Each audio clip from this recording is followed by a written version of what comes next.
5, 4, 3, 2, 1. On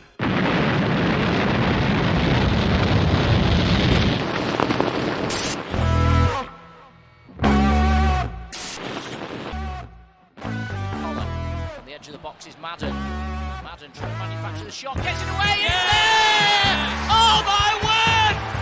What a goal from Paddy Madden! The Irishman strikes again! And is that the goal that's going to send Stockport County back into the Football League? Hello, good evening, and welcome to the Scarf Bagara War, the independent Stockport County podcast. Just can't stop picking at the oozing wound of county news, views, and opinion. Just another completely normal week of supporting the greatest football club on earth, isn't it? You know, just the usual. Unfortunately, I'm Nick Lee, but fear not, for I'm joined by the main man himself. It's everybody's favourite cycling mod. I don't think there's any others. I'd have heard. Sure, if there's another cycling mod, I'm pretty sure I would have heard about it. It is, of course, Russ Johnson. Russ, how you doing, man? I'm all right, mate. Yeah. Very good. Very good. Yeah. There's loads of people going now. Like, who's the other cycling mod? I really wish I'd kind of like sorted out some search engine optimization so that when people search for cycling mod, you come up. That'd be great, wouldn't it? But you usually can't have it all. I'm not made of ours. Oh, love it. How are you, mate? You all right? Yeah, I'm good. It's whirlwind week. A fair thing to say, I think. Every week's a whirlwind in my life, mate. You know what I'm like. I think you nailed it before. Supporting the greatest football club on the world. It's just there's no quiet day, is there? There's just not a quiet day. It's unbelievable. But that's why we love it, innit? That's why we love it. It is. That's why I love you. What? Because I don't. What? Why? What? Because there's no quiet day. Yeah, never a dull day in the Johnson household. Never. That's what I think when I'm watching you through the window. Anyway, just watching you going about your life. Your house is like a snow globe to me, and I just like to kind of like look in and see this little world going on. It's great. The restraining order's come in handy, hasn't it? Yeah, not working, is it? Not deterring you. So tonight we are going to mix things up a bit. We've got our guest coming out very soon, Oliver Beaumont, son of Chris Beaumont, but he's probably tired of hearing that, so we'll just call him Ollie or Oliver. We'll see what he says when he comes out. Is this the first ever father and son to both be on the show? We're following in the footsteps of Alec and David Hurd, being a father and son to play for County, aren't we? We are painfully on brand here. Yes, yeah. So should we call him son of Chris, like John got for Rooney, brother of Wayne? Yeah. No, let's not do that. We're going to talk about the Harrogate draw. We're going to talk about the Papa John's Pizza Tray Trophy defeat. We'll talk about the announcement on the ground as well. That's going to be exciting to talk about. Some positivity to talk about. So we'll get Oliver out. And then what we'll do is we'll do some admin first. How about that for a turn up for the books? So let's get Ollie out.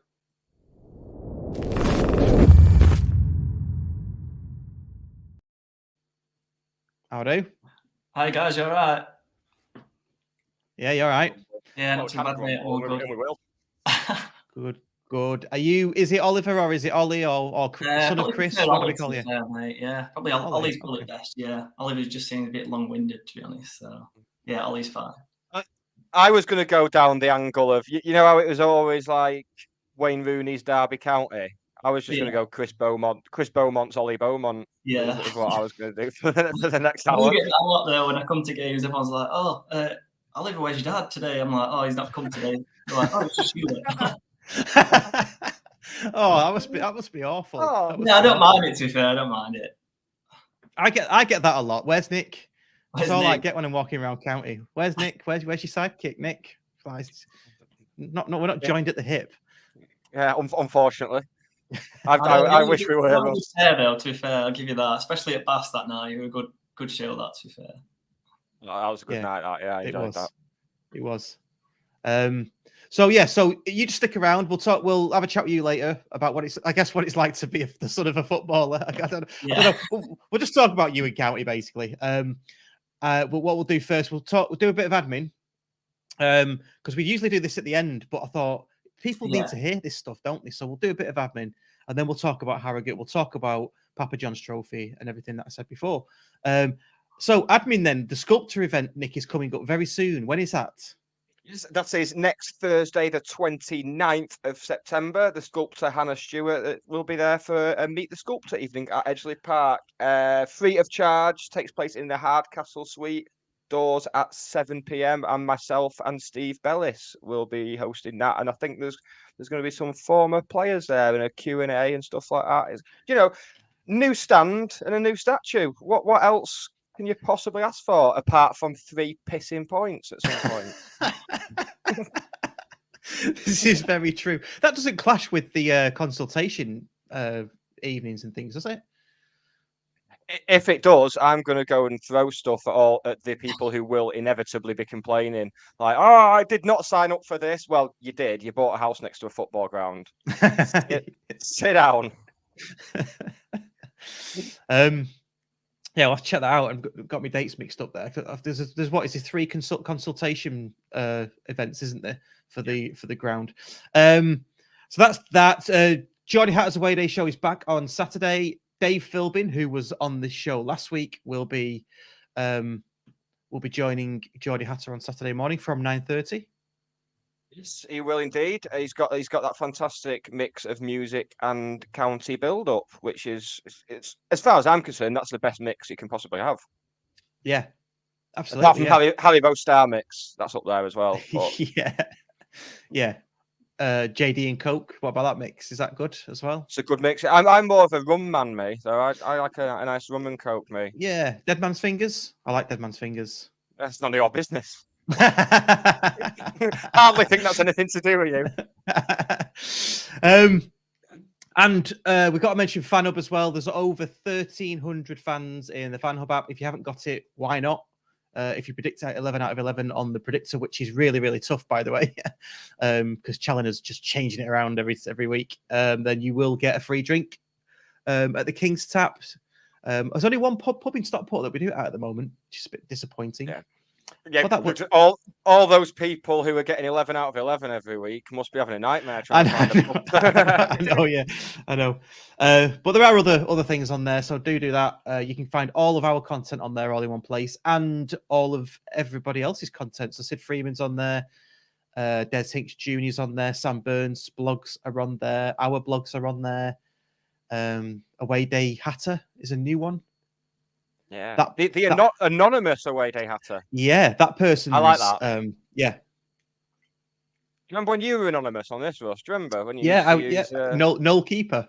Noel Keeper, yeah. Which is good punning. And then I came on board, and you're like, "Do you want to think of a name for yourself?" And that was too much like forced fun for me, so I just went by my name. Forgot to mention actually, we have got Martin coming on from What a Load of Cobblers at around 7:30 to talk about the game on Saturday. So that'll be good. Oliver, are you going on Saturday? Ollie, sorry. I don't think I am, to be fair. I've got Benidorm soon, so that's in the pipeline, so I need to save some money for that. But yeah, I did want to go to Northampton because I haven't been before, so yeah. Not an away day for me, unfortunately, on Saturday. You two going, or? I'm not going, no. It was one of the ones that I didn't tick it on when I was planning everything. Yeah, same. I'll be. Can we stream it? We don't know yet because it's international, isn't it? So you can stream it regardless. I thought we'd just be able to stream the first half, and then that was it. With it being a 2 o'clock kickoff. Well, I would have thought so. It's 2 o'clock, isn't it? Because at rugby, I think 2 o'clock kickoff. Yeah, it is 2 o'clock. Yeah. Because it always works out well when rugby union clubs take precedent over football clubs, as we well know. Well, to be fair. Let's not get into any discussions about rugby. It will make me sick. Yeah. So yeah, should we move straight on to Harrogate then on Saturday? No, we've not finished the admin yet, Russell. As Ian Dowden's pointed out, because this is admin.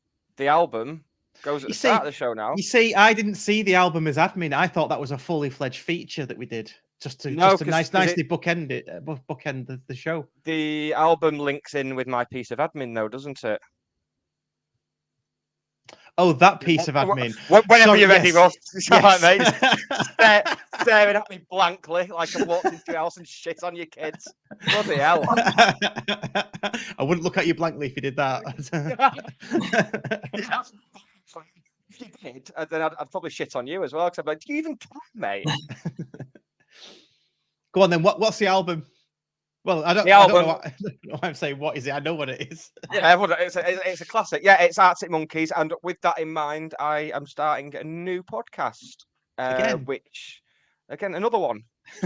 we start them all the time, don't we? Yeah, it's like if I can throw enough shit at the wall, some of it will stick. Exactly. If I do enough podcasts, then one day someone from a radio station will phone me up and be like, "Do you want to come on and we'll pay you?" And I'll be like, "Yes, they will." So yes, I am. Myself and my friend Dan are starting a new podcast all about Arctic Monkeys. We recorded our first episode last night, which is a bit of a getting to know you thing, setting out what we're going to do. And essentially, we're starting from the early demos through all the albums, and it's going to be an episode for every track, which means we've committed to about 150, 160 episodes. So already regretting it, but it should be fun. But if I had to listen to one band for the rest of my life, it'd be Arctic Monkeys. So on that side of things, it'll be all right. So yeah, you can follow, for people who are into that, you can follow at Arctic Podcast on Twitter. And there's a trailer going up tomorrow, and then the first episode will be up next week, which should be fun for people who are into that sort of thing. As you are yourself, Russ. I am. You're into good music, aren't you, Russ? Yes, I am. I'll be listening. Yes. Ollie, what type of music are you into, Ollie? Yeah, I got really bad genre music, to be honest. I love pop music. Don't get me wrong. I love blasting Capital out and stuff like that. But yeah, I do like Michael Bublé as well, to be honest. Guilty pleasure, Michael Bublé. So yeah, but Arctic Monkeys, to be fair, it's not my cup of tea, even though they are from Sheffield and that. But, I was gonna say, yeah, traitor. I know, yeah, I am. I only know a few songs, but I'm not a massive fan like you, Nick. I'll give you that one. But yeah, not for me, to be fair, mate. Fair dues. Happy Hatter, here we go. So I know it's the wrong show, but we'll go with it anyway. Best Arctic Monkeys album. She's got a 21-year-old daughter buying her a turntable, which is fantastic. I've got one. Yeah. I know. I look at all the records. Obviously, you've got one, Nick. You've probably got more than one. What's the best album to buy a 21-year-old? I'd start from the start. Oh, she's 21. It's got to be the first one. It's got to be that, isn't it? It's got to be. Yeah. If you're 21, you're going out drinking, that's the album you want to be listening to, because it speaks to you about your life. Or it did with me anyway. Yeah. They're all good. 6 albums with a 7th coming, and they're all different. They're very much the Radiohead of the modern day, in that they just don't give a shit what people think, and they will just change the sound up. Yeah, absolutely. But you know what? Just going back to what Ollie said about pop music, I really like Harry Styles' new album. Join the club. So I'm in my old age. I'm coming away from being a music snob. I never have been. I like Taylor Swift and stuff. Like Girls Aloud are genuinely one of my favourite bands. I love Girls Aloud. Is that just for the music? Or... No, that was even before I knew what they looked like. Yeah. That was even before then. Right. Shall we move on to the football? Might as well, yeah. Yeah, might as well. Right. Before we do, if you haven't already, please do like the show on YouTube if you're watching live. Do subscribe if you haven't already. If you're listening back on audio on Spotify, iTunes, or any podcast player, please do rate, like it, leave a comment, all that good stuff. That would be really, really useful. Thank you very much. Right, Harrogate then at home on Saturday. Were you there, Ollie? Did you come over for that one? I were there. Yeah, I were there in UT2. Unfortunately, well, to be fair, half an hour into the game, I was like really positive, to be honest. I mean, we should have been 3 or 4-0 up, and then just the wheels sort of fell off, to be honest. And then obviously crowd singing just random songs that aren't affiliated to county at all. It was just, that second half really weird in Cheadle. Normally it's bouncing, but it was just sort of, I've never seen it that quiet before, to be fair. I don't know what you two think of it, to be honest. it seemed like we kind of followed. It's been a recurring theme this season where for the first half an hour we'll look as we did at our best points last season. We'll be pressing, we'll have that urgency, we'll be getting the ball wide, creating chances, getting crosses in, and then if we don't score, we just seem to fall off a bit. Confidence just gets shot, and I can't understand it at all. Even coming out second half, I mean, I don't think we had a shot on target in second half. I mean, only thing that I can think of really from second half they should have gone down to 10 men really. That Rory McArdle tackle. I don't know if you've seen that as well. Yeah. Apart from that, I can't really think of a chance. Maybe that one that Crankshaw put in for Wootton where it just went too far past him. So yeah, really disappointed second half, especially.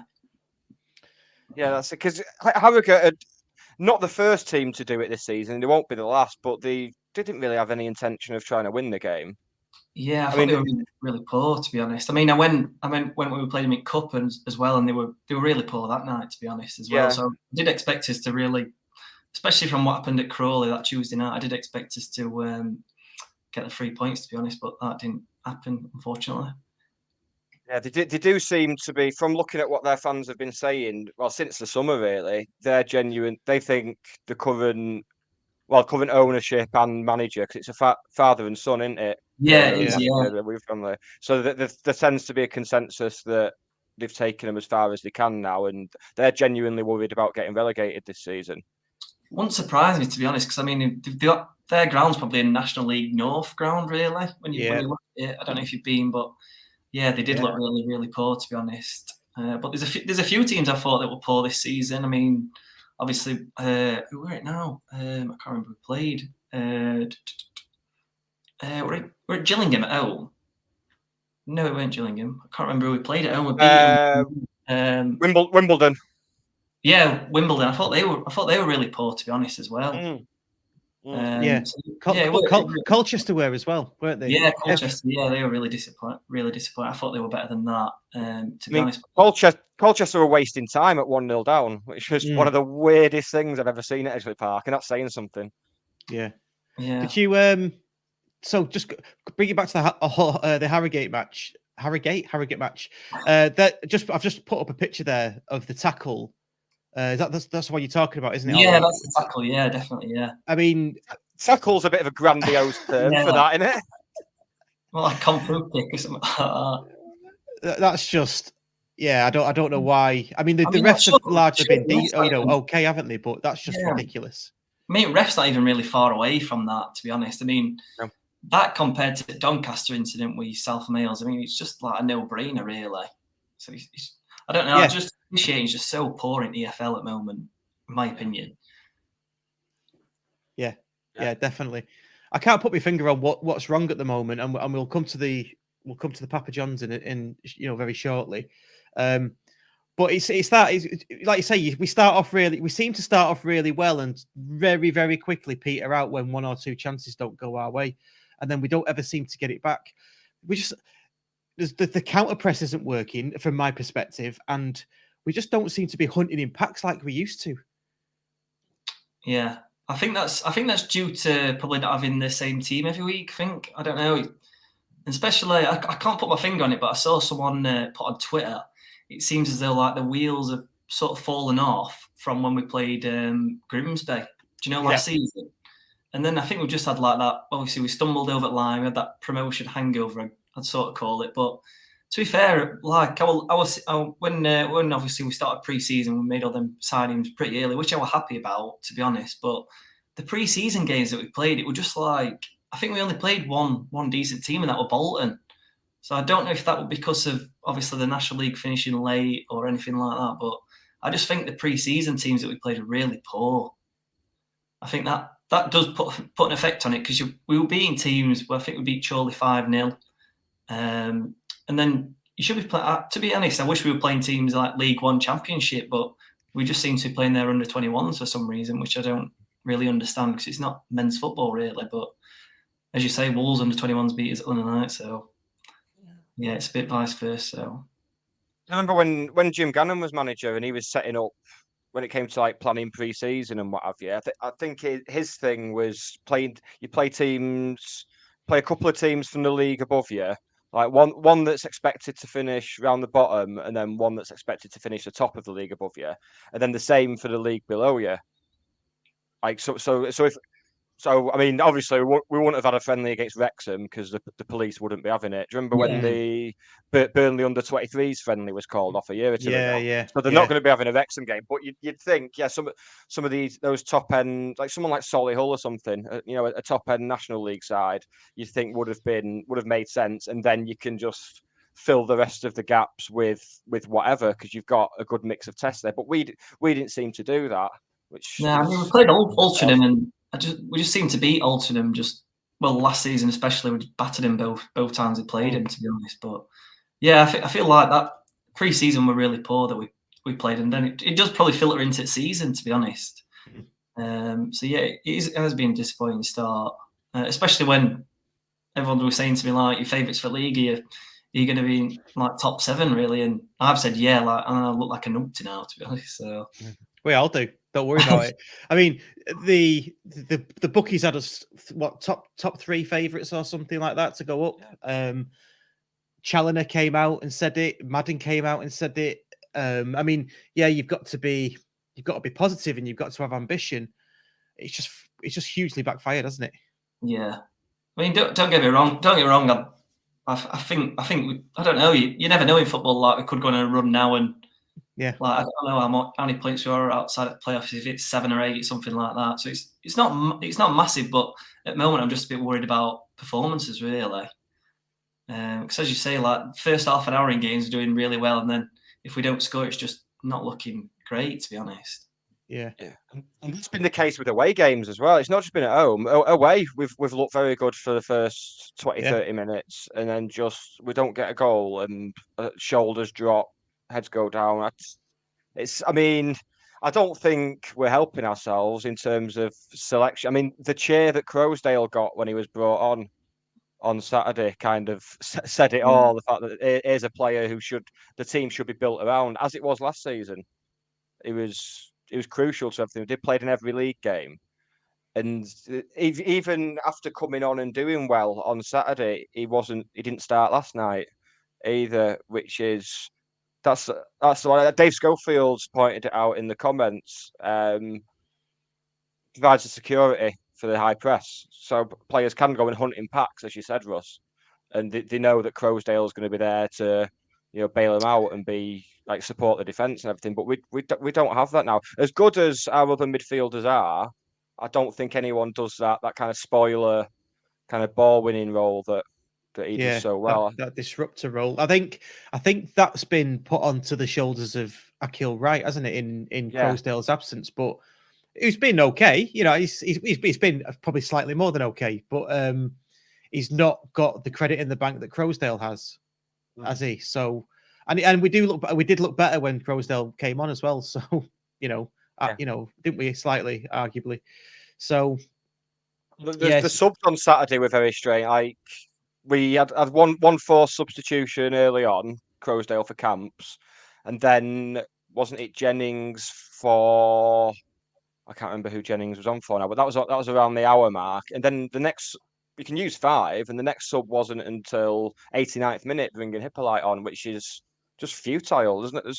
What's the point of bringing him on at that point? And then you've got one of the best crossers, playing with a target man who it's clear that Wootton thrives when he's getting crosses put into him, and Rydell can't get anywhere near.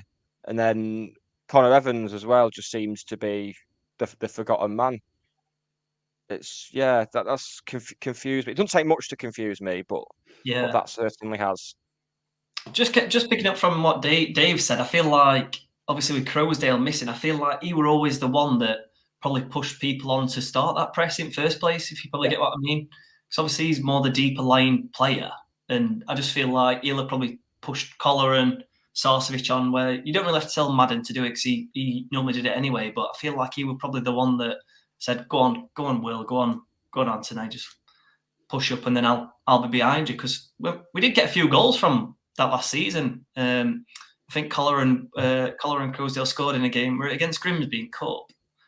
I think it were where they both got a goal, obviously from high up pressing. So yeah, it does seem a bit of a weird one, but to be honest, I do obviously trust Challoner. I'll come out and say that now, but I feel like if results carry on how they are, it's not going to obviously carry on with people trusting him really, because I know there has been a few shots for him to be out already, which I think is a bit harsh, but yeah, I can understand why they're saying that at the same time, to be honest. I don't think I've ever wanted a county manager to turn it round as much as I do with Challoner, because I think the alternative, if it doesn't work out and he does get binned off, the alternative is just you're becoming Salford then, aren't you? I mean, he's not even been here a year yet.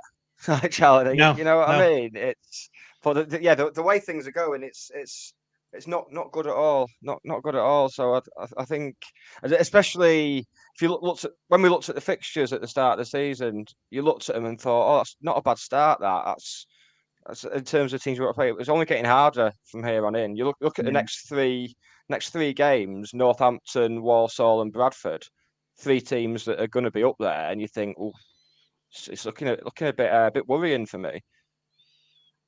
Yeah. I think the only sort of bonus that we've got is that I feel like this team's even worse off than us in league. Really, that's the only like sort of parachute we've got really, because there's some really bad teams. I think it's telling, isn't it? I mean, we call it circling the drain, and then there's everyone says it's a really hard league to get relegated out of because you have to be really, really poor, and there's probably more than 2 teams that are worse than us, but it's just horrible having to rely on that or thinking that you have to rely on that. I know we're only 9 games in, whatever it is. I think it's 9 actually, and it's 9 now. Yeah. So, yeah, it's a really strange one. The comments are coming in for you, Ollie. I don't know if you can see these. You're getting really good comments here. It might be some of my mates, to be honest. Yeah. Alex. And I had loads of people popping up saying, "What's all this about? Why are you on this podcast and stuff like that?" So yeah, probably people like my mates commenting. To be fair, fair dues. Yeah, there's a few teams that are worse than us. I think we'll get better. I mean, listening to Charlie's post match from last night, again, he just seems resolute. There's no defeat. It doesn't sound defeated in his voice. He sounds like he knows what he needs to do, and how he's going to do it. To me, I don't know. Did you hear last night's post match?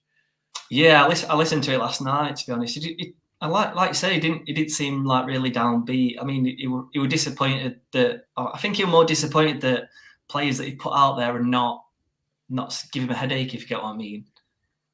Like I know he said obviously some players are just not giving me a headache to obviously pick them for obviously league games. So yeah, we're a bit worrying that we're losing to like under 21 teams. And like you said, I didn't watch the game last night, so I'm not too sure obviously how they played. But obviously going off comments on Twitter, it doesn't look obviously promising when they're showboating and stuff like that. To be honest, so yeah.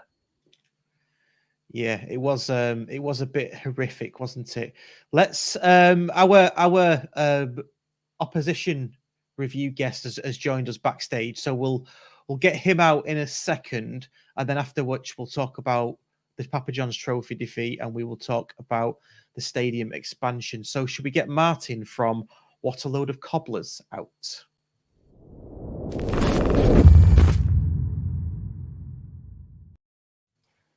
Hello, Martin. Greetings from the East Midlands. Is that where it is? Do you know what? I've never known where Northampton is ever in my life. there is that thing. I'm sure it's not the 9 o'clock news sketch or something where no one knows where Northampton is. They just know when they're past it, it's X amount of miles to home. Fair dues, yeah. It's one of those places that I've kind of filed alongside like Peterborough in my mind of just. I wasn't expecting such foul language on the show. So yeah, but just talking about Peterborough, didn't Ivan Toney do better there than he did at Northampton? Should we start there? I'm joking, Martin. I'm joking. No. all joking aside, he started off at ours. Middlesbrough nicked him when we were in a lot of financial trouble, and fair play to them. But Posh have got, much as we hate them, they've got a good record of getting good young players in and making them better. And it's brilliant. We're all chuffed to bits for Ivan. It's he grew up probably near where I went to school, maybe only 3 miles from where I'm at now, and yeah, to see a local lad make good, absolutely brilliant. Good stuff. Good stuff. So let's turn our attentions to Saturday. Obviously, Northampton versus County. What do you think? How's your season gone? Shall we say? Let's start with that. So far, it's kind of odd. I mean, you look at league table. I think we're fourth, and you're like, right, that looks pretty damn good. And there are moments when it does, and there are plenty of moments when it hasn't. I mean, I saw some stats today on XG, which I know stats can get a lot of stick, but the amount of chances we create isn't a lot. And probably the person who personified that through his whole cobbler's career is Sam Hoskins, who was a guy who he'd give you a shift every year since I think 2015 we signed him. And it'd just be like, well, there'll be no final ball, there'll be no cross, and he'll fluff a finish. He'll get 7 or 8 goals a season. And he's like one of the top scorers in Europe now. It's like, we keep tweeting, it's like he's on 10 and Mbappe's on 9. We've suddenly become, and Sammy has become really, really efficient. And we've probably not had a romp like we had on even Saturday, which was 3-0 against Rochdale. First 15 minutes, they were all over us. They were right at us. Jim Bentley's a good manager, and you kind of expected them to be better with him in charge. But it was fairly typical. We are under the cosh almost every game we start. But what we seem to have done is make the best of our possession, get some goals, and having had a few years of Keith Curl, which great, Keith Curl got us up, but when it weren't working when we were up, his idea of Plan B was, tell you what, let's double down on Plan A. That wasn't. But Brady's come in. We've been a bit more offensive, but we just this season he's gone younger. We've got younger players in. And we just keep making the best of it, and we sometimes scratch our heads as to how. But we're fourth. We've got a good keeper in, a really good keeper to follow.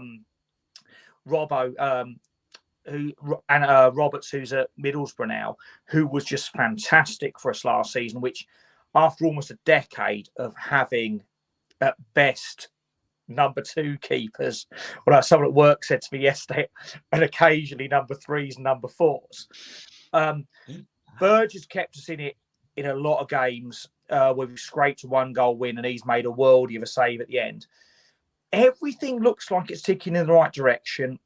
He's got a lot of players that have come in. 2 guys that we had on loan last season are excellent, have both signed. A bunch of injuries right now, and a couple of scans waiting on coming back for a couple of key players. But it's generally felt very good. We're getting wins, we're getting points.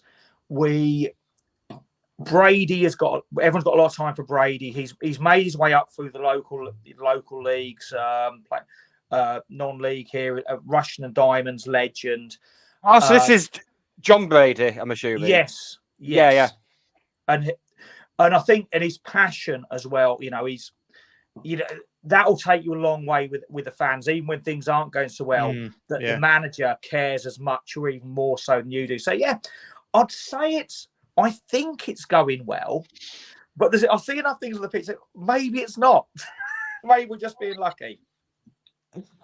Yeah, it's interesting. I've just checked. I think you're 3rd, actually. Looking at your results, you had some good results. Papa John's hasn't gone too well for you, as it has for us as well. But I guess losing 6-0 away to Ipswich is no shame, because they're top of League One, aren't they? And they're flying, absolutely flying. So they took an interesting approach, actually, last night in the Papa John's, because you've got to play a certain number of players who played on the Saturday. So Josh Eppier, who is the player we were chuffed to bits. We've got him in from Leicester. He was amazing last year. He hadn't trained, really had injuries toward the back end last season, hadn't trained all pre-season. Got 10 minutes off the bench on Saturday. They started him, and I'm like, what are they starting him for in this game? 20 minutes, they subbed him, and basically it was like a token starter, so you fulfilled the rules. And I'm just like, if they're going to make silly rules like that, I love that a team's going to exploit it. Do your fans boycott it as well as everybody else? It's the attendances are fairly sparse. I'm very fervent in that I'm not boycotting it. It's more I just can't generally be bothered with it. Some people are. It's a terrible thing. I think you rebrand it as a reserve team cup or something, it'd be fine. But there's no real love for it. I think we got to the regional semis once. I think Bristol Rovers puts out. In fact, Ali Gibb, who I think played for you lot one time, I remember him scoring in that game. But it just doesn't get you going. But equally, a lad I used to work with is a big blue nose. He said, as a Birmingham City fan, winning that competition was the first time they'd won anything in so many years, and he said he'll never forget it. So it's one of. I'd just rebrand it. I'd just take it down a level, make it a reserve team cup, but almost one that you want fans to go to, make it cheap entrance, and go from there. So, coming back to Saturday then, what's the feeling around the club? I know you just mentioned about you're kind of happy. You don't know if it's all luck based or what. What's the feeling around the fans? Is the club in a good place? Yeah, I think so. I think there's we've obviously had well documented problems with the ground. It's almost like we've somehow moved grounds in 1994 and yet again ended up with a 3.5 sided ground now. But there is some cynicism around the ownership, certainly from some of the people on the podcast that I'm from. But from where we've been, from 2015-16 season, we were rattling the buckets outside, to get staff paid, outside Cov. Things seem reasonably on an even keel. We think the owners would probably sell up given the chance, but they're backing the manager. The manager, I think we've got faith in. The signings he's made all seem really, really good, really positive. We're pretty optimistic. I would say, so many games I've seen this season, I think I've missed one or maybe two, excluding the Mickey Mouse Cup. I think we look terribly, terribly vulnerable in the first 15 minutes. Oh, that's good for us. After that, we only played 15 minutes. You play for them 15. We'll play for the other 75. We're good at that. But we've tended to hold out in them, and we've been very strong late on. Certainly our second half, we've got. It feels like we've got so many good players that are just ready to click, and it's just about working so far. But it does feel we're on the verge of something good rather than getting away with something mediocre and a bit of luck. Yeah. I suppose. Well, it's good for you, not for us. I've got to ask though. You guys have got Horsfall, who we loved. How's he doing? Yeah, you can see that he's a good player, but he's just not been able to build up a relationship. We've chopped and changed so many times. I don't think we've had the same back three or back four at any point for 2 games in a row. So he scored a winner for us against, was it Wimbledon? Yeah. Header from a corner, which we were told was one of his big strengths. Yes. Which is good to see. But I'm kind of cautiously optimistic about him. You can tell he's got something about him. It's just kind of getting the formula right that'll allow him to do his job, I think, is what we need to do. That's very much it with us. At some point, we hope we get the formula right and it clicks. It might be Saturday. It might be January the 25th. Who knows? It did say, because he went through some really, really rough sides with us. When we got promoted, he was great. He sort of came into his own. And then the season we got relegated from League One, that was really, really tough. He was the one player, or one of the only players, who seemed to make a step forward. It's almost like as other people shrunk, he became a real leader. And I think, clearly we've talked at our end about you lot have paid him a lot of money to come there, and not many of us would begrudge anyone making a move up for life-changing money. But I just think, stick with him. You've got a real good one there. No, that's really good to hear, actually, because we need some positivity around the place at the moment, where the team's concerned, I think, or where the team's playing is concerned. So finally, then, if we go for predictions on Saturday, what are you thinking? Well, we hadn't kept a clean sheet until we played I was away in Italy last week at a wedding, but we kept a clean sheet against Wimbledon, who were appalling by all accounts. And then we played Rochdale, who are a much better side, and kept a clean sheet again. So for once, I'm not going to say we're going to concede 2 or 3. I think we're kind of on fire a bit. I'm going to eat my words, and I'm sure you lot will give you some stick on Twitter. But I'm going to say it's going to be similar to the Rochdale game. It's going to be a little 3-0 to the Cobblers. Fair dues. Wouldn't be shocked at that at all. Yeah, it's got a click for us. Sometimes we hope, but I can't see it being in the next 3 games. So we've got Walsall and Bradford after yourselves. Ouch. And it's just So we're just looking at that run, thinking, "Oh, can someone just wake me up after we've played those 3 games, please?" When September ends. Yeah. See what I did I think there? we've both had our Wimbledon. I mean, we love AFC Wimbledon to bits. I mean, as much as most people despise MK Dons, they're down the road from us. So we have a real affinity with Wimbledon, but they're a good side to play at the moment. I see you lot took advantage as well. Yeah, we did. They were very poor. Just about. Yeah. Right, Martin, thank you so much for coming on. It's been a real pleasure. Great to be on. Thanks for the invite. And enjoy Northampton at least on Saturday. Fingers crossed, I'll be right, and you guys will still be waiting for that next win. Cheers, Martin. Speak to you Cheers, soon. all. Thank you. Mate. Bye now.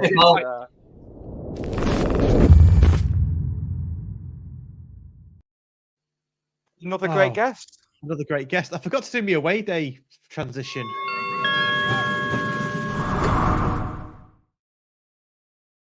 That'd have been better, wouldn't it? Yeah. At least you've not drawn attention to it, though, now, mate. That's I know, the main thing. I don't mind admitting my foibles. I've got a text message from your dad saying, "Tell Oliver to turn his phone down." Is he downstairs? Is he? Yeah, he is downstairs. I think he's watching on TV actually. Oh, is no, he? no, I made sure. Well, I never have my phone on ringer, so same. That's no problem at all. To be fair, but it's just him because he's deaf. He can't hear. I like it. God, he's watching this on telly. There really is nothing on these days, is there? No, telly really has gone to shit. It's awful. I think I watching that Wrexham documentary last night. Oh, it's great, isn't it? It's great. Yeah, it is a good watch, especially when we beat him. Yeah, that was a highlight. One of my favourite moments. And how many episodes are you in? I think I'm up to date, to be honest. Oh, well, yeah, okay. I watched all 8 so far. I think there is. Right. I'm not too sure when new episodes come out. Is it every 2 weeks or Thursday? Thursday. There's only 1 episode this week, though. Apparently, I don't know if it's an extra long. I'm assuming it's an hour-long one because I think it's where they actually come to Wrexham for the first time. So I think they've just come to Wrexham. They were at the Maidenhead games. You're the first Maidenhead game, yeah. So the next one is their first home game next. Yeah. That's a funny watch. Oh, that that's one, great. Yeah, nice to get a mention, wasn't it? The team to beat at the moment at Stockport is the other one said, not Deadpool, the other one. The other one, Deadpool's mate. Yeah, Deadpool's mate. Yeah. Let's bring it back to county, shall we? Well, it kind of was a bit of county. Yeah. Let's talk about the Papa John's last night. Yeah. I mean, I know Sutton got a late second yellow and ended up getting a player sent off, but the game was well and truly over. I mean, Leyton Orient away is always going to be a tough one, especially. So I'm just going off what I was able to listen to. I don't know what the hell went on there, but there was it was like a domino effect because we had the coverage of Leyton Orient Sutton, and I think the Leyton Orient and Sutton fans had a complete other game. Yeah. It's like when you have one of those quizzes, isn't it? Where answer the question from the question before, and you start to do the next question. Yeah.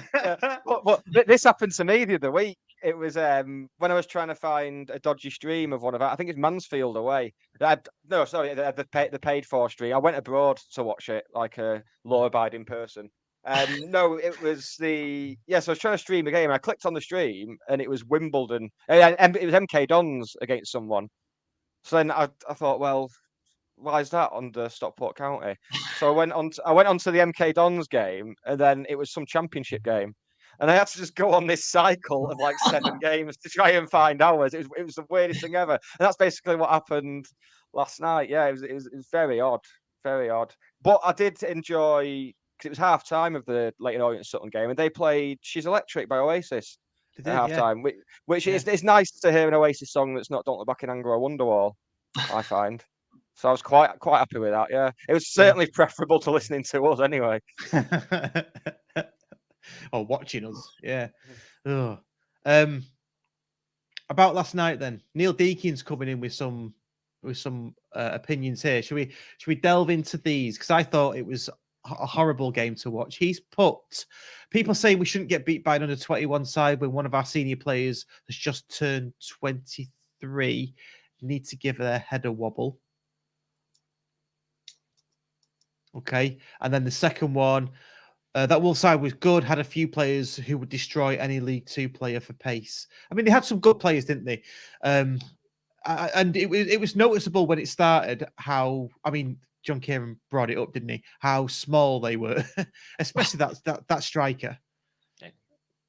John Kieran said he was smaller than John Kieran. He was. I think he was taller than Ryan Harwood, left bollock. I think he was taller than him. Is this the scale? This is the scale. Now? Yeah. He's in between John Kieran and Brett Angel's left bollock.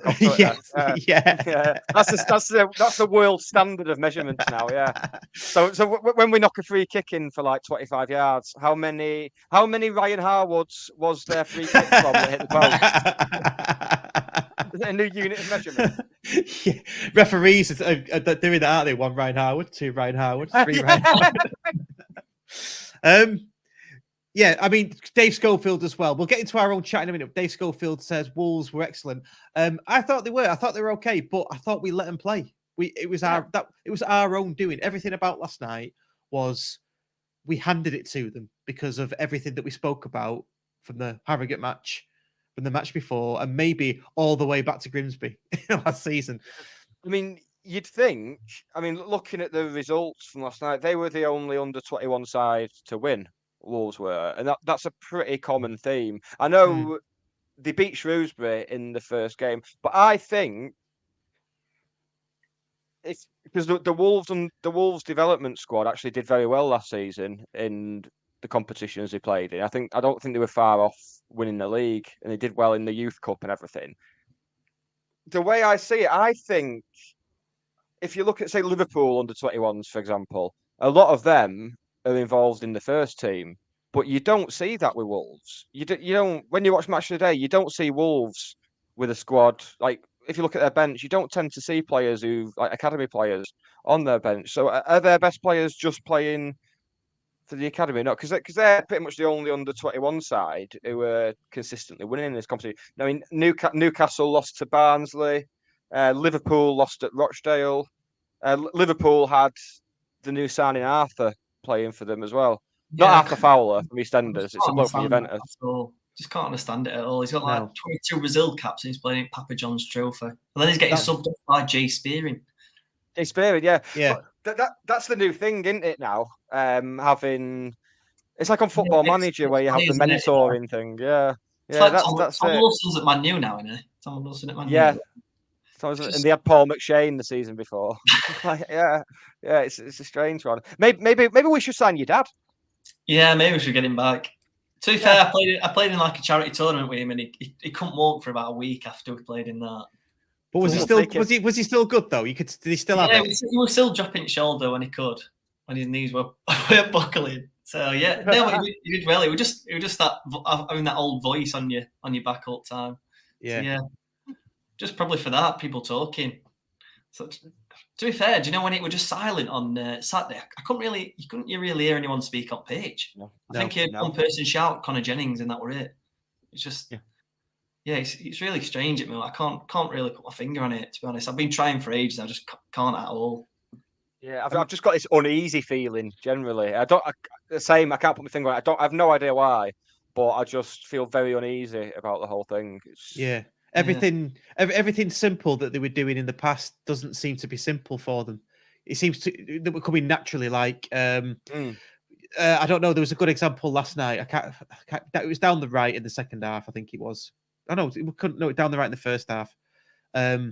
And we just seem to lose it with Hippolyte or something like that. I can't remember what it was now, but that last season last season that would have been, it'd have got control of it and would have built an attack on that. But he just missed out on a particular foot, getting his foot in, and it bobbled away from him, and then he tried to retrieve it, sort of got a pass away, and it went to somebody else. It just doesn't seem to be fluid and clicking at the moment. Sloppy, very sloppy, isn't it? Yeah.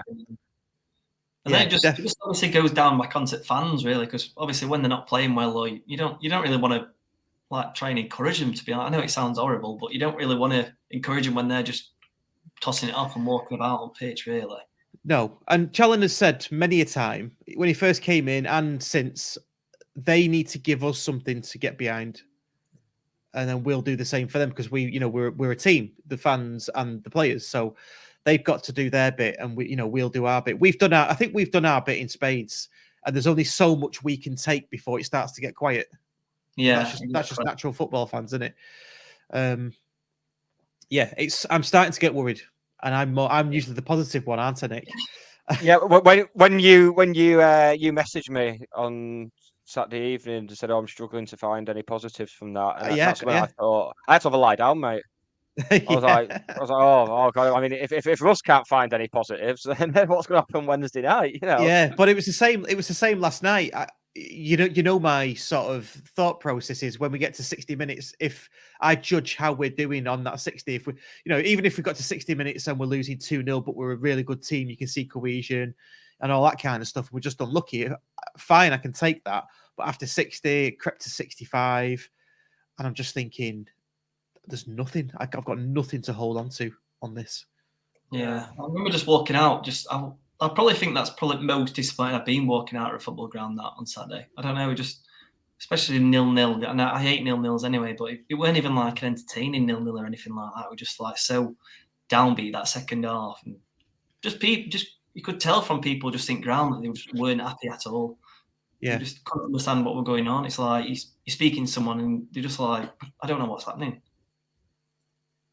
So yeah, and again, like I think speaking for myself, and I know from talking to people, there's a few other people that feel like this, but this is down to we spoke a while back about. You remember last season when you had Jeff King from Chesterfield in the press saying they were the best team by country mile. You had Wrexham players mouthing off saying they think they'll win the league and everything, and we just got on with it.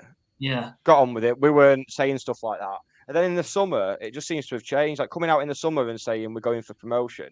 I think most people would have been happy with the situation now if we hadn't gone out and said we're aiming for the title, we're aiming for promotion. I think so. It's the club that have moved the goalposts for me, which is why a lot of people aren't that content. But to people's credit, I've not seen that many calling for the manager's head, which pleases me because I think he's got that. Just about got the credit in the bank, I think. Yeah, definitely. I mean, how hard is it to get out of that national? I think it's probably one of the hardest leagues in the world to get out of. It is. And then the playoffs. Which is even said on the Wrexham documentary, their CEO said it's the hardest league in the world to get out of, which is absolutely spot on, yeah. Yeah.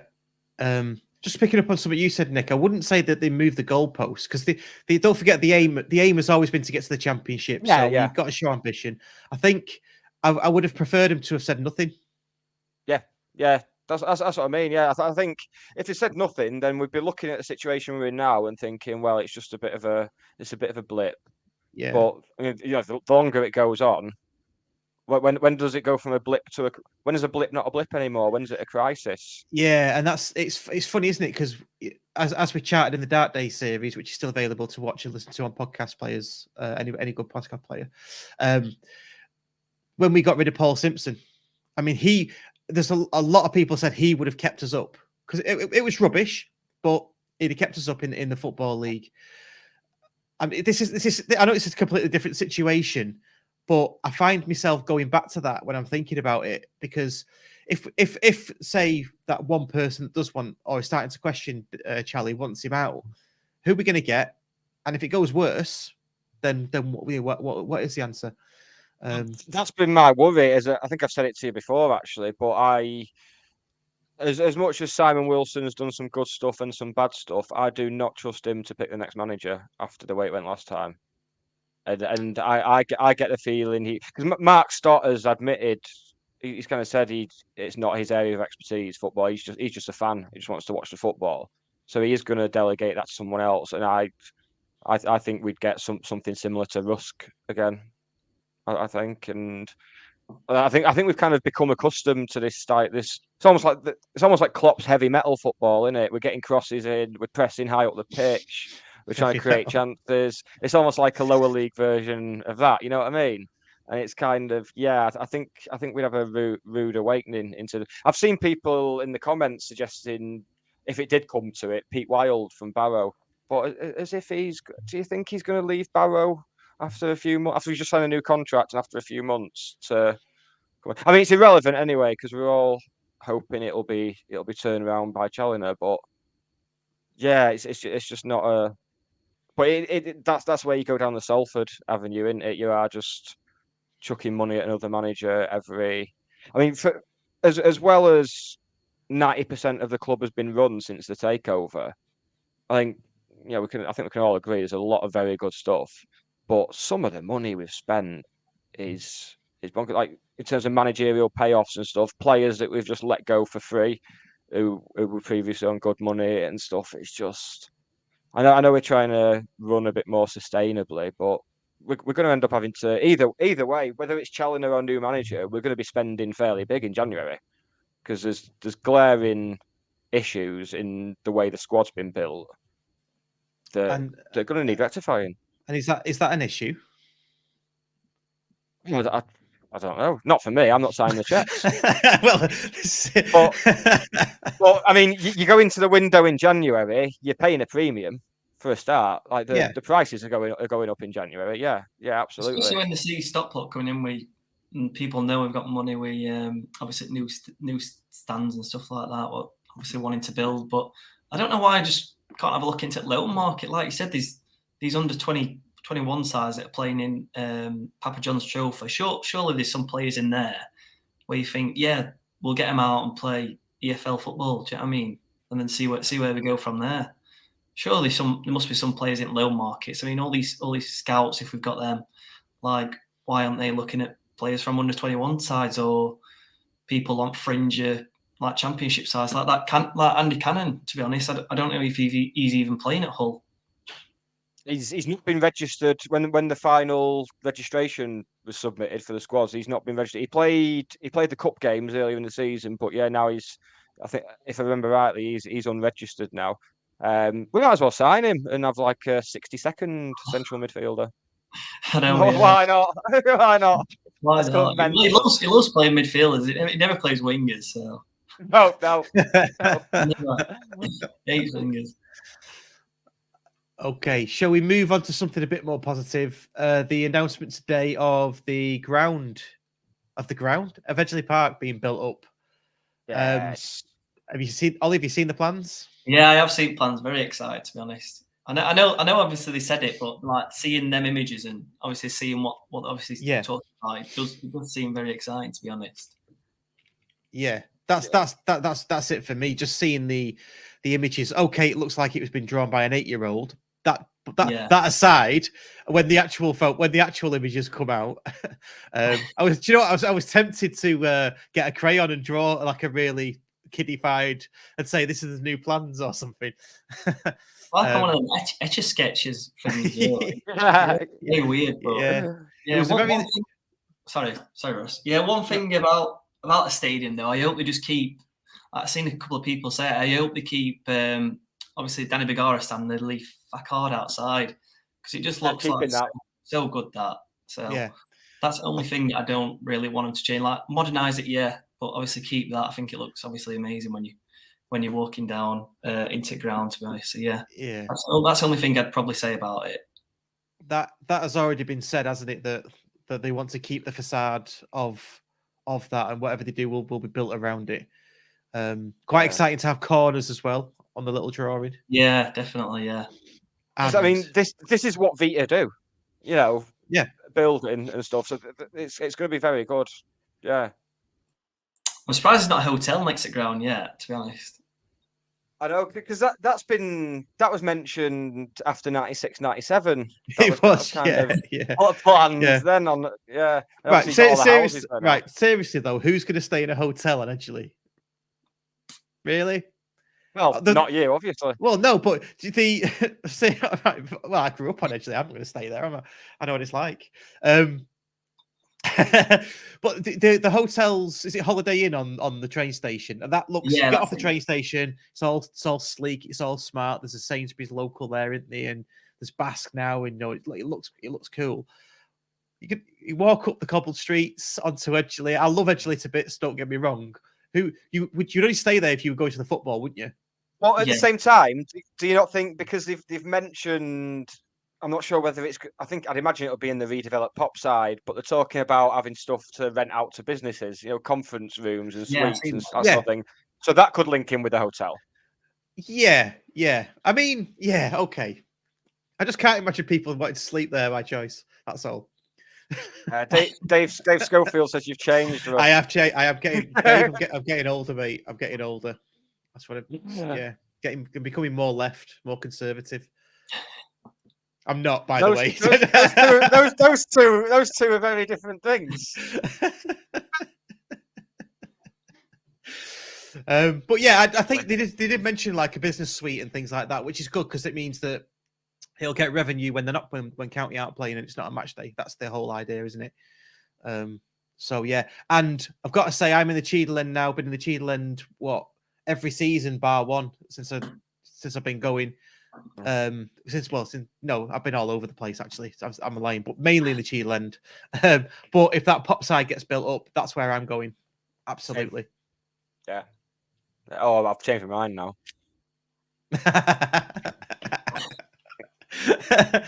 So there's a consultation.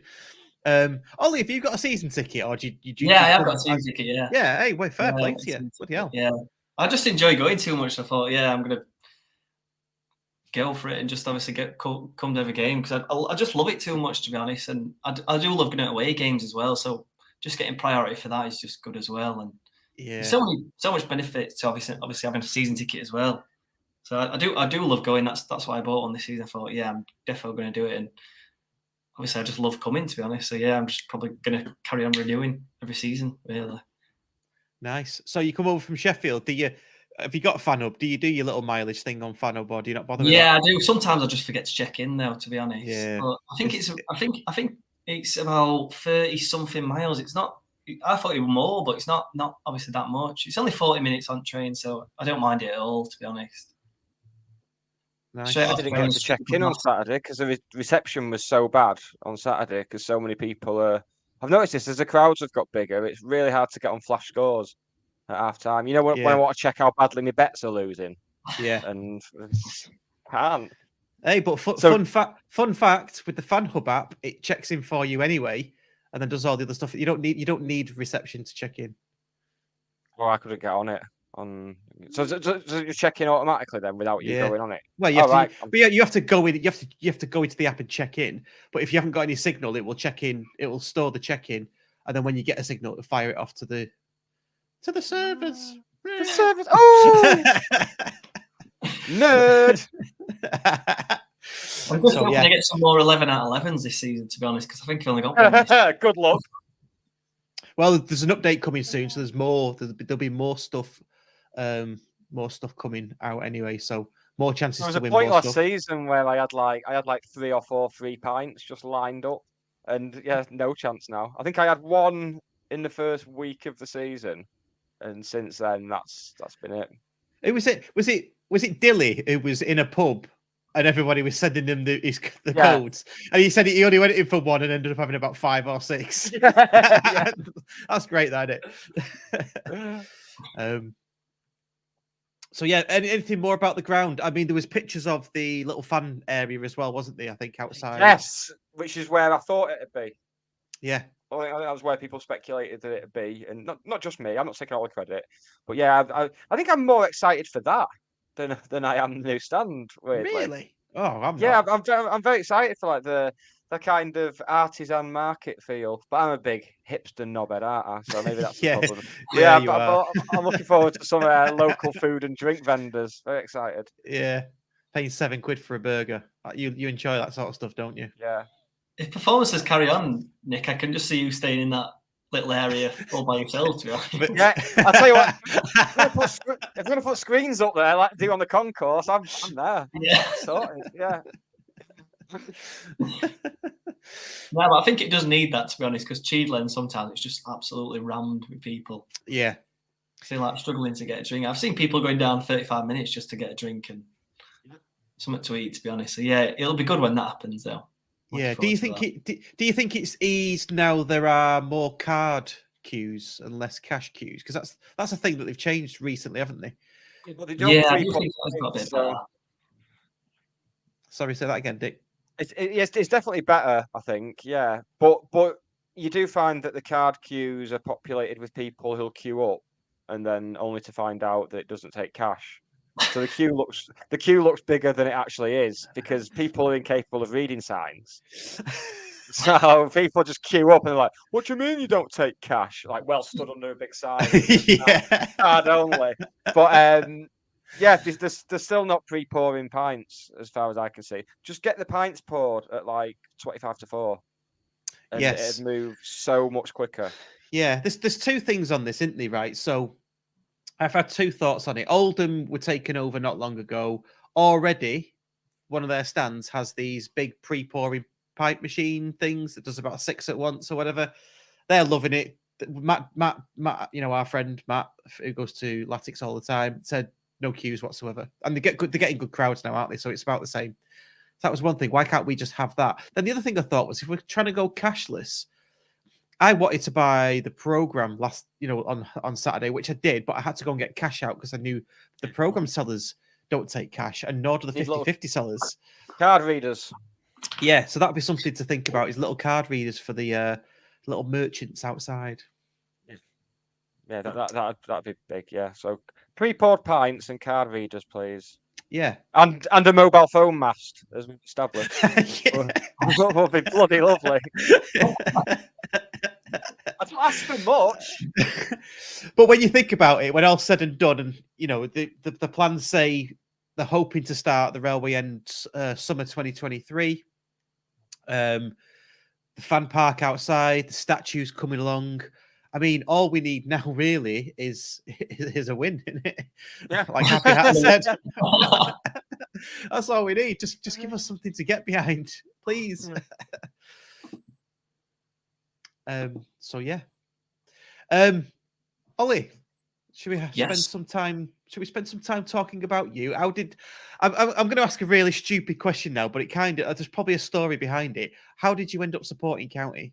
How did that sort of come about? Wait, I'm just going to move location, mate, because I think the charge is running out on this. I don't want to just be mid-conversation, so I'm going to scoot across land. This is live. I'll carry on speaking. So the first real time that obviously I started coming to games was, I think my dad mentioned it in his podcast, actually. So I think Nick will probably know this location. So I went to Leadmill. Have you been to Leadmill before? Yes, of course. Yeah, so I went to Leadmill for a night out with my mates. But before I went, my dad said, "Oh, do you fancy going South Shields tomorrow in FA Cup?" So I was like, "What? To watch Stockport?" And he went, "Yeah, to watch Stockport." So I thought, "Oh, go on then." But obviously, I had loads to drink in Leadmill, so I was just like, I'm feeling a bit rough. And he went, "No, come on, we're going." So I was like, "All right, we'll go." And then ever since that, I was just like, I think there were only about 200 fans there. I'm not too sure if you went. It were only qualifying round at FA Cup back in National League North. And then from there, I just caught bug. I think Nia Bell scored it last minute, and then I was just like hooked ever since. I honestly loved it since then, to be honest. Because let's face it, your dad played for other clubs, did he? And one season at Rochdale and then at Chesterfield, which is obviously probably closest ground to my house, to be honest. But I was just all in love with County, to be honest. But you've also obviously, if you grew up in Sheffield as well, so you've got United and Wednesday on the doorstep. Yeah, more a United fan than Wednesday. Can't stand Wednesday, even though some of my mates are proper diehards and go everywhere. But yeah, Sheffield. I look out for Sheffield United results, but to be fair, now it's more County. Now I've got a season ticket and everything. I can't remember last time I went to a Sheffield United game, to be honest. Now it's probably I think last time I probably went was probably before one of my mates' birthdays. And then went out in town after, but that's last time I went. I can't remember that game, to be honest. So yeah, it's just like full steam ahead County, really. Nice. That's really, really good. I like that. So your dad, I take it because your dad, does he go and watch Chesterfield as well and any of the other clubs that he's played for? He don't really go to watch Chesterfield, to be honest. I can't remember last time he went there. Probably last time I went when we won 1-0. Right. We were in the way in, but yeah, apart from that, I can't really remember him going to watch a game, really, unless they've invited him to come along, but I can't remember, honestly. Nice. So what is it about County that you like? What's I know you say you got the bug. What is it? What's got I don't know, it's just like the atmosphere. It's just like unbelievable. I never really thought it'd be that good, obviously, because they were at National League North when obviously I first started following them. I just couldn't believe old fans, just how loyal they were and stuff like that. I mean, when we were at South Shields, there were people coming up to my dad saying, "Oh, Chris, I remember you playing" and stuff like that. I'm just like, what? I've been a fan since I won like 20, 30 years, and obviously I love watching you play and stuff like that. It's like surreal for me, to be honest, really. Like even coming now and people asking my dad for a photo, it's just like, why are they doing that? He's only my dad. Do you know what I mean? So, yeah, it's really surreal, to be honest. Yeah, I mean, I don't know if you watched you probably did watch your dad's podcast when he joined us.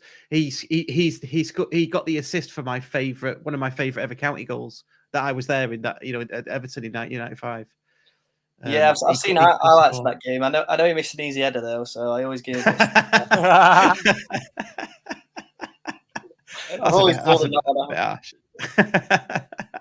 But yeah, that cross, it's just him. I know he said like he only put crossing, but yeah, he does know what he's doing. He scored quite a few goals for County. I didn't know that, to be honest, until I think it was Chris that uploads on is it Stockport 1883? Yeah. He put an edit on my dad, and I watched that obviously when it come out, and I couldn't believe some of the goals he scored, to be honest. So it was nice when I seen that, to be honest, because I was good that I never got to see him play, but obviously it's nice listening to people's stories when I come to watch County and they're like going on about my dad and stuff like that. So it is nice, yeah. Yeah, well, he's very well thought of at County. Very well thought of, like almost as well as you can be, I guess. Yeah. And of course, you came along for the Basque gig. Keep on calling it that. And that sort of tells you a bit more about it, doesn't it? About how well he's thought of, because he stood up at the front. We interviewed him, and then Ben took you through some of his shirts. How did you find that? I just like love all things, because obviously meeting you, mate. It was nice to meet you too. I know I've obviously probably seen you on Twitter and stuff like that, but it's nice to see you like in person. Then all people that were there really that come out to obviously see my dad and obviously see other people that have played. Like it was nice to see some of my dad's teammates as well, because I never really obviously met them or spoke to them, and got on right well with Bill Williams and his wife. So it was nice to see them, to be honest, as well. And then you obviously see some current players that like Ash Palmer and that were there. So yeah, it was just a great night in general, to be honest. Good stuff. Good stuff indeed, Russ. It is. That should be your catchphrase, mate. I've got a T-shirt with it on, Do you know that? Oh yeah, of course. Yeah, Edgy bought it one. Cheers, Edgy, if you're listening, watching, whatever. No, that's really, really good. And so What I know we spoke about it. It's going to be a really flimsy question, but what do you think's in store for us for the rest of the season, starting from Saturday? Can you try and put some positivity on it, or are you going to slap a dash of a big like poo emoji on it? Yeah, I am a bit of a positive person, to be honest, but hey, you can come on again. Was it Martin that come on? He did give me a bit of positivity when he said first 15 minutes we start poor. Yeah, so. yeah. I mean, if we get an early goal, all could really happen, to be honest. And I do hope Saturday just does kickstart something. Like I know they are a decent team, but they do seem quite a young team when I've looked through the teams. I don't really know that many of the players, to be honest. They are sort of like unknown, if you get what I mean. So I am looking forward to Saturday, obviously because County are playing, but I do feel like it's now or never, if you get what I mean. Like, yeah, obviously, how many games till it like kickstarts our season? So I do feel like it'll probably give me a kick up backside Saturday and just Tuesday, and just said, look, it's not good enough. We need to regroup and go again. So I'm hoping that Saturday might kickstart something and we do gradually start climbing league. Really, that's what I'm hoping. Anyway, I'm a bit optimistic, but I feel like it is a bit now or never. Really, like you can't keep saying, "Oh yeah, this will kickstart our season" and stuff like that. So yeah, I think Saturday might be one of them, playing like a good side, a good League Two side. So fingers crossed, it might be start of our season Saturday. Yeah, it certainly feels like there's a fork in the road coming up, and we've got to go one way or the other. It's going to happen really, really soon. Don't know when, but maybe it's Saturday, maybe it's in the next 3 games, because they do sound pretty horrific, to be honest. Yeah, they do. Yeah, but then after that, the run's not too bad, to be honest. Yeah, I think I was looking earlier. Run doesn't seem to cross them things, but like you it's say, one of them. It's one of them, though, isn't it? When you are down near the bottom, it's just normal league rules. Most teams are above you, so they're harder to play. That's generally how it works, isn't it? Yeah. That's how league works. Should we tell Ryan Reynolds and Rob McElhenney that's how it works? Because they don't know fucking anything, do they, about football? Look at listening to that Maidenhead game was so painful, lad. It was like I think he was talking about throwing. He was like, so how do you judge where a throw-in's taken from? I'm thinking, oh, yeah. well, you don't. You just take it from wherever you want, and the referee doesn't do anything. And you can take a foul throw. How many foul throws were there on Saturday? Anyone else notice this? I noticed a few. Yeah. So, I mean, we got away with a few as well, but it's just not enforced anymore. It's very strange. It's like basics football, but yeah, even refs aren't getting them now. So bothered. Yeah, it's a strange one. Right, I think that's a good place to end it, boys. What do you think? What have we learnt, Nick? What have we learnt today? Have we learnt anything? I don't think we have. It's kind of stretching it a bit to say we learn anything when things are going well. So I've learned that there's other people that feel like we do. I've learned that there's other people that are a bit oh god. No one's looking forward to Saturday, really, are they? That's another thing we've learned. That's true. Yeah, I'll say, if we can get 4 or 5 points from that next 3, I'll be very happy. You'd be happy with that. I've learned that we're going to play well on Saturday for 15 minutes and then get beat 3-0 anyway. Yeah. So that's what I've learned. What have you learned, Ollie? Anything you've learned? I've learned that you've got a catchphrase. And I've learned that Nick's favourite spot at Edgeley Park is going to be the new food place as well. So hey, I like it. I like it. And on that note, that's a great place to end. Please do like the show if you haven't already. What we on? Let's just have a look what we're on. We're on 25. Please like the show now. Do it now before we end. And subscribe if you haven't. We're nearly up to 1,300 subscribers. We've just topped 4,000 followers on Twitter. So thank you everybody that follows. We missed out on the Football Content Awards, by the way. But who cares? It saves us 90 quid a ticket each, doesn't it, Nick? And a load of beer. How much it was? So, yeah, that's how much it is. Yeah, that's very unreasonable, isn't it? It is very unreasonable. It's the people's game. It's the working class game. It's the working class game. Your dad's just texted me again. He says he's learned that Oliver speaks better than his dad. So there we go. That's what he's learned. We're getting live updates from Chris Beaumont. This is brilliant. I'm loving this. Can he whip across onto Ian Halliwell's head though? This is true. This is true. Yeah. In front of 30,000 away at Everton. Maybe you can. I don't know. Maybe in my dreams I might be able to. Brilliant. Thanks, everybody. And Ollie, cheers for coming on, mate. You're definitely getting to come back on. Cheers, everybody. Speak to you later. Bye.